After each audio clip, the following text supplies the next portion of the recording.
that I would like to say is that 20 years ago, it was the golden age of benchmarks. And if this workshop had happened 20 years ago, half of the talk will have been about the new benchmark that they introduced and how to evaluate performances. And it was all very clear, and we knew exactly what we were doing. Nothing was working, but that was fine. We knew exactly how to evaluate it. No, you had an image like this one here. That was the output of your classifier, and we knew, oh, that's wrong. Okay, 1 point less. It was just very easy, And we hired a lot of people to annotate images. And here is my mother that she's been labeling images for 10 years.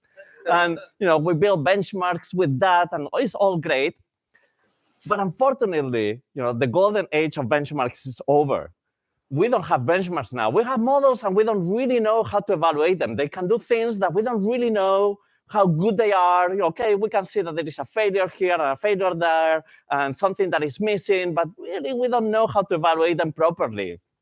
So, the sad part here is I don't know how to break the news to my mother. She's labeling images, and now what is she going to do with this? So she's still labeling images. She's not attending this workshop, so it's all fine. But one day I'll have to tell her. And I used to show this video where there is, this just to show how amazing was human vision and how poor our models are. That you look at this video and you recognize everything that is going on, despite that it's super low resolution, and it's all cool. And then I show the high resolution video, and you see, oh no, not everything is what you see, and it's just so amazing, no? And this is a shoe and not a phone, and he's not listening to music. It's after he just has some beer cans on the. It's all nice. So what happens if you show this now to ChatGPT? Well, you show this image to ChatGPT because now this is another thing that we like doing. We take our favorite visual stimuli that was meant to be super complicated. We put it in ChatGPT. We see that it kind of does it, and we say, oh, how amazing it is. So this is my part about that. So I uploaded this image to ChatGPT, and it says, well, it's an image, it's blurry. It seems that someone is working in some office space, and it just has the same kind of visual illusions that we do. And then I show the high resolution image, and it gets that there is a shoe instead of a phone, so which is kind of amazing because it didn't get fooled by context.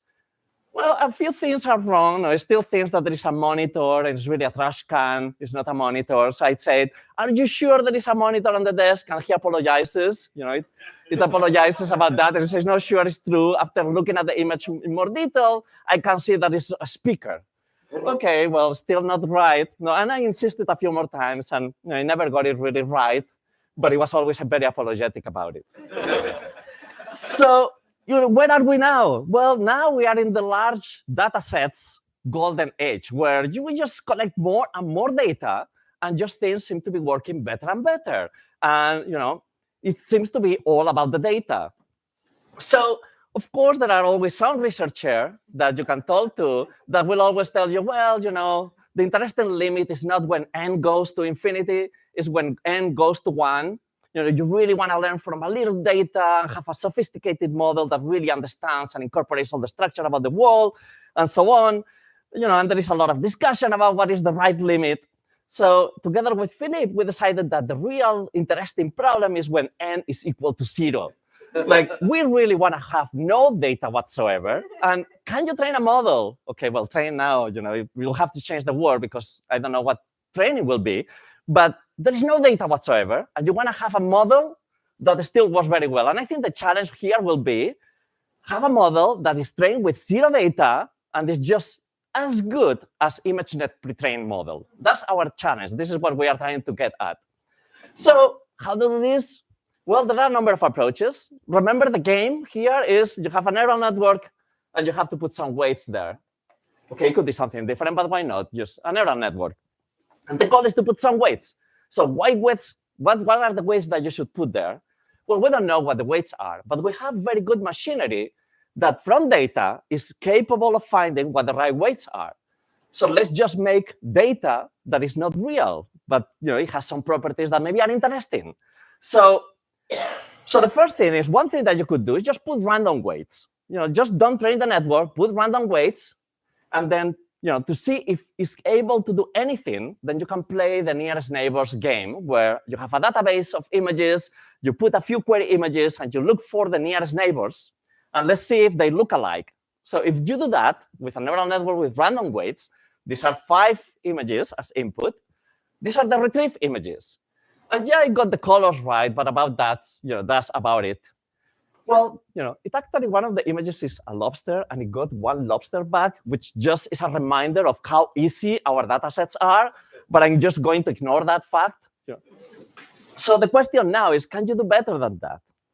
And well, the brain actually is doing maybe things like pre-training a neural network with data that is not real. So these are recordings from the mice retina of an unborn mice, and there is this spontaneous activity in the eye that seems to generate sequences that, okay, they are not real images, but they are not random noise either. There is some structure there. And the question is this actually useful for anything? So Philippe and I, what we wanted to do was to come up with processes that will look like these retinal waves that will be useful to pre-train a model so that it actually kind of is able to see somehow without seeing before. So you look at the literature in the past, and there is all these people that have done a great work in trying to understand what are the properties that are intrinsic to natural images that are not part of other processes like just noise. What it makes natural images special. And people have shown that you have the 1/f power spectrum property, the sparse properties of outputs of image derivatives, and so on. So you can actually incorporate these properties and generate a process that generates noise like this, where the images are random images, but that kind of have that property of 1/f and sparse derivatives. And the question is, what happens if you train with this? Well, if you train with this, and if you now play the game of retrieving nearest neighbors, what you get are these nearest neighbors, which are actually quite good. And this model has never seen a bird or parrots, and is capable of retrieving images that kind of look alike. In many cases are of the same class, but it's never seen anything that looked like a real image. It was all this kind of noise patterns. Can you say how you trained with those images? Just contrastive learning. Okay. Yes. So there are some augmentations there, but it's basically contrastive learning. So so maybe we don't need data. So the model doesn't seem to matter. The loss doesn't seem to matter. Maybe the data doesn't matter. I don't know what matters, but it's kind of working, no? Anyway, that was my random rambling. And so this is the performance that you get with something that looks like ImageNet pre-training. And this is how close we got in this performance kind of ladder that we are trying to climb here. There is still some gap. It's quite important, actually. It seems small, but it's actually quite big. And the goal is, can we close it with no data? Because if the data is not necessary, then now maybe we are narrowing down into who is guilty of having these systems work. Because if it is not the data, it's not the loss, it's not the architecture, then what remains? Yes? Isn't designing augmentations and noise generator a very strong supervision signal? Yes, but it's very controllable. Like you know exactly what you put into these noise generation processes, and there is not a lot of parameters. True. So it comes back a little bit to the research. It's not unsupervised. It is not. It's not unsupervised. Nativist. Yeah. But it's very basic, very controllable. Very few parameters that control these processes. Anyway, let's go to the talk. That was just some random stuff. Now I'll tell you about what I really wanted to talk about, if I have time. Okay, so a few of the people in my lab, we've been working in trying to understand what is that these neural networks actually learn. Once you train them and you have a representation, what is that they have learned? How is that they solve the task that they do? And when we started with this, one of the amazing things that were happening at the beginning of generative AI was these amazing generative networks that were capable of rendering images that look very, very realistic. And here is one result from Big Gun that at the time was very popular. This was like between 10 and 5 years ago, prehistory in this area. And so, one thing that is really amazing about this image is not just that it contains all these visual elements. It even contains a watermark because, part of the training set contains some watermark images. So the first thing that we were looking at, and this was David's bow trying to understand what the neural network was doing, was, well, are these watermarks present, are they present in a localized part of the neural network, or is it just a distributed process? Can you find what is the neuron in this neural network that is responsible of drawing the watermark? So he looked inside the neural network, and he found that in layer 4 of Big GAN, neuron 201, whenever it got activated, the images showed a banner on the bottom part of the image. And this, what I'm showing here, is the activation of that particular unit, because it's a convolutional unit, so it has a particular region where it gets activated. So that was the region that the unit was actually responsible of drawing. It's not the only one. 445 number unit, when it got activated, the same thing happened. Also, that banner appeared. So there were 20 more neurons that whenever they got activated, you will see a watermark appearing. So now you take all the images. These are samples that are generated by the neural network. If you take those 31 units and you set them to 0, just remove them from the neural network, then the watermarks disappear. Everything else remains there, just the watermark went away. So, of course, then the question is, what else? What else is there? So are there towers, trees, doors? Is there a representation that is explicit for every single object? So we couldn't find every single object, but we found some. For instance, there were a few units that were responsible of drawing windows. So if you have an image that is sampled from the GAN that has windows, and now you turn off the units that are responsible of windows, it's not just one. In general, you have like between 20 and 30 units. If you turn them off, windows disappear. And something instead appears. It's not like suddenly you have like random pixels there because it doesn't know what to put. It still puts something meaningful. And in this case, there were paintings that look kind of abstract because that was GANs like.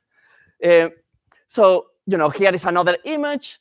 If you turn on the units that are responsible of drawing grass, then you got grass appearing on top of the image as if humanity had disappeared for 1,000 years. And what is interesting is that the grass here was active, the unit was active in the entire space, but grass did not appear everywhere on the picture, only on the horizontal surfaces. And it might feel like maybe that was just random, us assigning an interpretation to where grass is actually appearing, but it's actually random locations. No, it's not. There was a lot of contextual interactions between where things appeared when you activate them. You cannot make things appear anywhere. It has to be contextually relevant. So there is a lot of people that have been looking into trying to understand what neural networks are learning, how the representation actually works. It doesn't mean that there is actually something that you can actually make sense of. Maybe you cannot make sense of it, but people are actually looking into that. And in some cases, finding things that kind of work. Oops. So one problem is that all that I was showing, there is a high degree of manual work that has to play there. Now, you have to go into the network and start behaving like a neuroscientist and do some experiments and so on. And we are just getting very lazy. So we decided that we wanted to do this fully automatically. And together with Sarah and Tamar, we said, OK, now we have ChatGPT. So let's ask ChatGPT to run the experiments for us, and we can just do something else.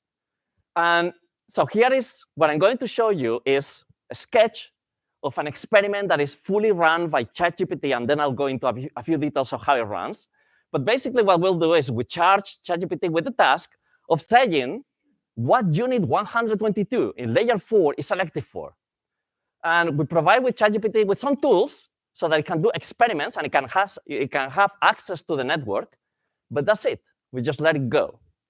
So here is what the agent will do. So it starts by taking, so these are just some functions that we provided with. So it starts by running lots of images through the neural network to see what images activate that unit. And that's something that it does by itself. And here there are just a few images that are the ones that most strongly activated that particular unit. So here they are. And then ChatGPT says, oh, well, highest activations commonly showcase bow ties. So, well, let's generate a person's face. And it does that. And it's just a person's face. And it does not activate the unit. And now it says, well, let's edit this image and add a bow tie to the image. So this is the same image plus a bow tie. And here it is. And now suddenly it activates the unit. So it's checking, not just creating an hypothesis, but actually trying to check if now by doing an intervention of an image that you generated with just that minimal change, it also drives the new unit. So at the end, it concludes, OK, well, this seems to be selective for bow ties. So what is that we provided ChatGPT with? We provided it with a number of tools, the capacity of running lots of images through the neural network, then the capability of generating images from text, just by running just something like DALL-E, to edit images with like instruct pics to pics, where just say what change do you want to make to an image, and it can apply it to a real image or to a generated image. And then things like go from images to text to get an alternative explanation of the content of a picture. These are different tools that it can call. This is what the prompt looks like. It doesn't matter. It's kind of like Viper GPT. It's just a big prompt that describes the Python library and how to make calls to it. And then we just let ChatGPT loose on the neural network. So what I'm going to do now is I'm just going to show you some of the examples, some of the experiments that ChatGPT has been running in trying to understand what neural networks are doing. So this is not our work anymore. Now it's just ChatGPT work. But I'll take credit for it anyway. So here is an example where we ask for what a particular unit is doing. And the first thing that ChatGPT decides is to run lots of images through it to see what the unit is doing. That's not something that we tell that that's the first experiment that you should do. It's just something that it has in the library. So here there are the images that most strongly activate that unit. And it seems that it's selecting round things. So it says, oh, it seems to be selective for spherical objects and hands. So let's test that. So let's perform some editing experiments to test the hypothesis. So it starts by generating two images, a person holding a banana and a person holding a cube. Here there are the two images that got generated. And then it runs that through the model. And it sees that there are no activations. And now it says, well, let's edit the images and change those objects into spherical objects. So it says, replace the cube with a red ball and replace the banana with a ball. And here are the images. OK, they are kind of scary, but that's the state of the art of image generation. Interestingly, ChatGPT doesn't question too much whether the generation actually did work. Like, was that edit successful? It doesn't question it too much. It just goes with it. And here is, this is the cube transformed into the hand holding a sphere. And the hand has changed. It's just kind of weird. The bananas get transformed into balls. And now it runs this through the model. And the activations now go up. And these are the activations that it had before, just for you to compare.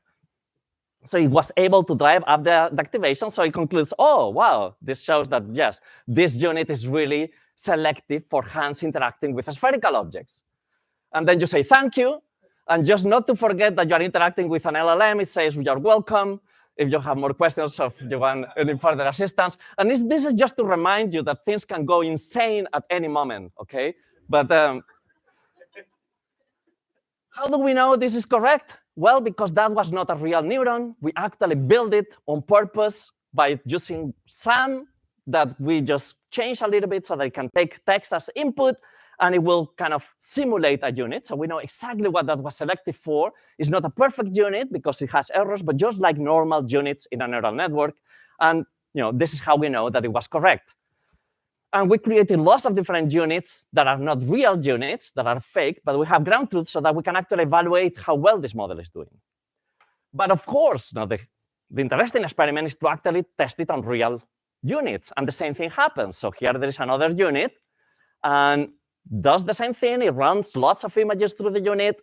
Here is the selected, the top images that most strongly activate that particular unit. And then it says, well, here there are 4 hypotheses of what that unit might be doing. The first one is selective for tennis balls, or round objects, or objects with a fuzzy texture, or just the color yellow. And it runs a number of experiments. It says, well, let's create 4 images. A tennis ball on a grass field, a saucer ball in the field, a teddy bear, and a field of yellow flowers. And these are the images and how they drive the neural network. And you can see that only one of them is successful. The other ones did not. So it says, oh, based on these experiments, it seems that it's featuring tennis balls in various contexts. So let's refine our understanding of what the neuron is actually selective for. Let's change just features like the color, the size, the texture, and the context. We didn't say any of that. It's just doing it by itself. So it runs a number of other experiments. Let's put a greenish tennis ball on the court, or in the water, or in snow, or among leaves, or a dog with a tennis ball. And here there are the images, and these are the activations. All of them are driving the unit. So it concludes, OK, well, this is a tennis ball recognition unit, and it seems to be context independent, and so on and so on. There are lots of experiments. I could run lots of experiments, but there are a few ones that are just show the creativity of some of the things that it tried. So here there is a particular unit. This is the middle of an experiment, trying to understand what unit. It's reached the conclusion that seems to be selective for facial features on animals, in particular eyes and noses.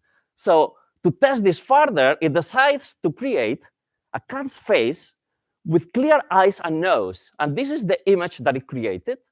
It runs this through the model, and indeed, the model seems to be active, and it seems to be selecting the nose. And now, and this is where it gets kind of very creative, it says, well, let's transfer the cat's eyes and nose into a coffee cup. And it generates this image here, which is kind of interesting as an experiment. And you test it, and yeah, it doesn't drive the unit that much, which is kind of interesting, no? And it says, well, indeed, it seems to be selective for cats' eyes and mouses. Anyway, here is another one. This neuron, at some point in the experiment, it reaches the conclusion that it seems to be selective for birds, and in particular, for the head of the bird. So it says, well, let's create a bird sitting on a branch twice. Let's make 2 images of those. So it's just writing Python code. And these are the images that it created. And this is what is driving the unit. So it seems to be selected for the head. And now it goes and it says, let's replace the head of the bird with a cat head, and the head of the bird, the second bird, with a dog head. And OK, now things are going to get a little bit scary. I'm just saying this in case you worry about it. Here are the results. Let's zoom in. These are the heads that it put. This is a cat head instead of the head of the bird. And here there is kind of a dog head instead of this bird. So it ran the experiments, and now the activations have dropped down. So it says, well, yeah, it seems to be detecting the head and things that look like having the features of a bird. Here is another one. It decided that at some point this seems to be selected for faces with different angles and so on. So it creates a picture of a family photo. And it seems to be driving the unit. It's not really selecting the head. It's selecting the legs, but it doesn't seem to be bothered by that anyway. And it says, well, let's flip the photo upside down. And you think, OK, now it will call a simple Python function that will call it, will make the picture be upside down. That will be the easy thing to do. But no, it called instruct pick to pick. What can go wrong with that? So this is what it generated. But it doesn't drive the unit. So it happily concludes that, yeah, it's just clearly doing, what the hypothesis had. So there are a few reasoning issues here, but it's surprisingly good at many things.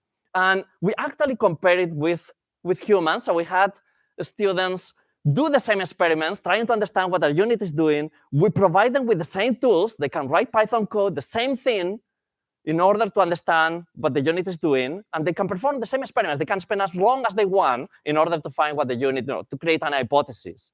And then we ask people in Mechanical Turk, given 2 descriptions of a particular concept that we know, because for this we are using synthetic units, so we know we have a ground truth.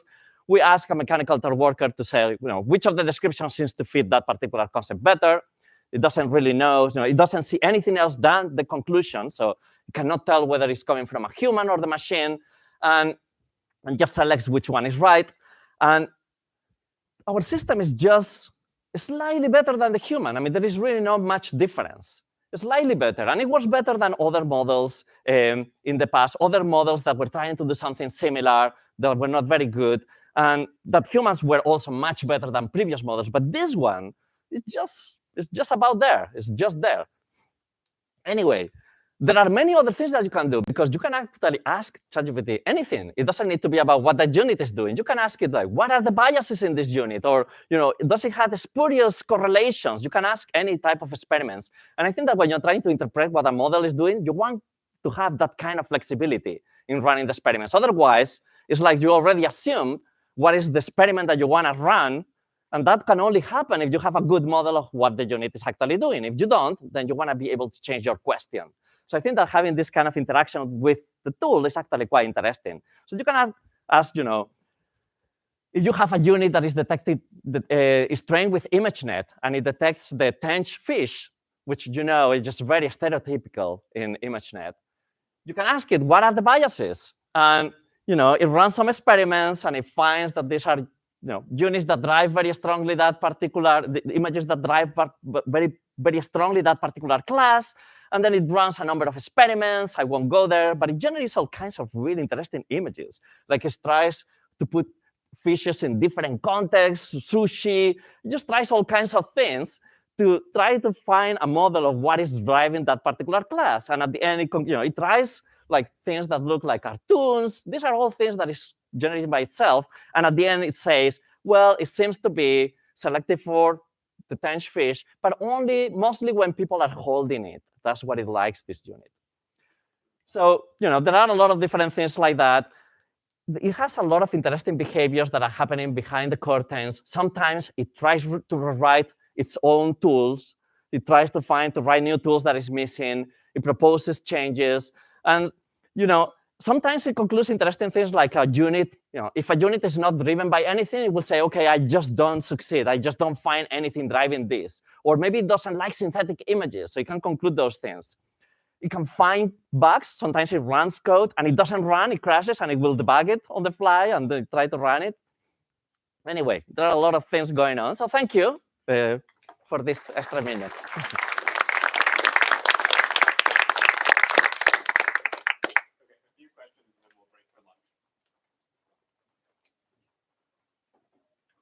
Interpret 2 neurons or 3 neurons at the same time? Yeah, you can do whatever you want. We haven't tried those type of things, but you can try with combinations. You can compare units and so on. I think that there are a lot of experiments to do, and at some point it's just a question of choosing which experiments we want to try. But yes, you can do that, but we haven't done it. I guess in relationship with that question, I guess in the brain there's often conjunctive coding where neurons 1, 2, 3, 4 might code for grass, and then 1, 3, 5, 7 might code for birds. So I'm wondering if you would see that, especially in the later layers. Yeah, there are a lot of units that do the same thing. They are not exactly identical. They are going to have different biases on what context they are selected for, what particular colors or textures and so on. So they have slight differences in their preferences. And we haven't really went that far there yet, but this is, something we are looking at. We've been trying to kind of build infrastructure that does these experiments and get it to work a little bit. But those are the next things that we want to explore, yes. What kind of scope do you have on the code that it can write on account of it using that code to introspect and modify itself? Sorry, what kind of scope do you have on the code that it can write and run, given that it's using that code to introspect and modify itself? Well, so are you talking about what restrictions do we give it on the code that it can write? Yeah, we don't give it any restrictions. It's just Python code that we will just run. And we provide, some of the limitations, though, are in the types of interactions that it can have with the neural network. So that's the part where right now we have limited those interactions to accessing one neuron, for instance. So in order to do some of the other experiments, we need to start providing more tools to start exploring conjunctions of neurons or subsets of, a subset of a neural network and so on. And we haven't provided those tools yet. So in this age of when everyone's saying like, maybe students shouldn't even learn to program, and what does wizard researchers even do in the age of ChatGPT? What are your thoughts about what research looks like in the future? I have a bias to be very optimistic, so I think we'll just figure it out. Well, I don't know exactly how things will look like in 5 years, but it will be cool. That's what I think. So I mean, this seems to indicate that you could kind of generalize this method to just have these agents sort of not just keep nuts, for example, but even design things, provided that you're making an interface with like some simulator or something like that. Is that something that you consider that's down the pipelines? Like it seems like you could say, hey, design me this one thing, and then it has access to a simulator, it'll try different things and see if the thing works the way it's supposed to. Is that People are doing those things. Yeah. People are already doing this type of systems that have access to a simulation, and they can verify whether it's working or not, and use that in order to kind of guide the conclusions. When people are talking about agents with tools, some of the tools can be having access to a physical model of a system, and then when you formulate an hypothesis of how, I don't know, a particular physical phenomenon will work, you can actually simulate it, get some data, and use that as part of your reasoning, and people are doing this type of things. And was there any special sort of prompting or setup that you had to do so that it worked quite well on your task in this specific case? So the prompting helps, and having the details of the prompt right helps, but it's not like it doesn't work at all. Like you see an improvement as you improve the prompt, but it's not like you don't see anything happening until you get the prompt right. Like even when we started, it was already working. Like you can have a very simple interaction with ChatGPT in that sense and provide access to the tools in a way that is not very well fleshed out and so on, and it's not going to be a random behavior. So there was a question there. If for every neuron you can sort of find a concept that it's related to, then how do you know that this correlation is actually meaningful beyond the fact that activating it is actually going to give you that thing in the image and deactivating it is going to opposite? Yeah, no, that's a great question. So first, not all of them will have an interpretation. We don't find that all of them have an interpretation, but many of them do. But the question really then is, how useful is that? Like, are you gaining any understanding about how the system is working? I'm not going to dare to answer that question right now. But there are a few things that are useful. Like, for instance, you can actually ask the ChatGPT to find what neuron seems to be sensitive to spurious features that are not relevant for the task. So it will give you a list, so it will experiment with each unit, perform a number of experiments to see if they are sensitive to things that they shouldn't be sensitive to. And then once you have that list, if you remove those, you see an improved performance on the test set. So that test we have done, so that's useful. That doesn't mean that that's necessarily what the system is actually doing, but it's a useful behavior. One last question. So you get to choose. I saw you over there. So it seems like you're suggesting ChatGPT is a good scientist, that it designs good experiments, it's good at understanding causal relations. And I just wanted to throw some skepticism about this. So I think Allison mentioned yesterday that she doesn't think that ChatGPT is good at designing experiments compared to 2-year-old babies. And it's also hard to imagine where in the training data for ChatGPT, just next word prediction, where ChatGPT would have gotten any experience at being good at designing experiments. So what do you think is going on here? Yeah. So why do you have faith in ChatGPT? I mean, what does it mean faith? So I don't know how far it will go. I'm just saying, okay, this is what we observe right now. So this is what it can do, and it's useful. I think that a lot of the things that it's doing is very mechanistic. So it's not necessarily. I mean, I wouldn't say whether this is actually performing like a deep scientific analysis of what the network is doing. I think there are a lot of things that can be better than the students. Okay, and not better actually, just equal. But the thing here is not because the students or ChatGPT is better than the students or equal to the students. I think that the task is just easy enough that it can be done equally well by the bot set. So I will not say anything more than that. I think that if the task becomes harder, like a real scientific inquiry trying to discover some new phenomena, I don't think this is close. Okay? But I think that the type of experiments we are doing are relatively simple, that some of the reasoning that you need to be able to answer a few questions, very basic questions, is enough. This type of level of reasoning. Okay. I think let's discuss the rest over lunch. I don't want to cut too much into it. So we'll be back here at 1:30. Oh yeah, let's take it to the